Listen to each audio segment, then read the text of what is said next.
کیا تم نے نہیں دیکھا کہ جو کچھ آسمانوں میں اور جو کچھ زمین میں ہے سب کو اللہ نے تمہارے قابو میں کر دیا ہے، اور تم پر اپنی ظاہری اور باطنی نعمتیں پوری کر دی ہیں؟ اور بعض لوگ ایسے ہیں کہ اللہ کے بارے میں جھگڑتے ہیں، نہ علم رکھتے ہیں اور نہ ہدایت اور نہ کتاب روشن۔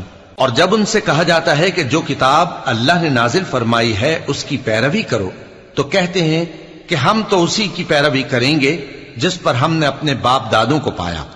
بھلا اگرچہ شیطان ان کو دوزخ کے عذاب کی طرف بلاتا ہو تب بھی، اور جو شخص اپنے آپ کو اللہ کا فرما بردار کر دے اور نیکوکار بھی ہو تو اس نے مضبوط کڑا تھام لیا، اور سب کاموں کا انجام اللہ ہی کی طرف ہے۔ اور جو کفر کرے تو اس کا کفر تمہیں غمناک نہ کر دے۔ ان کو ہماری طرف لوٹ کر آنا ہے، پھر جو کام وہ کیا کرتے تھے ہم ان کو جتا دیں گے۔ بے شک اللہ دلوں کی باتوں سے بھی واقف ہے۔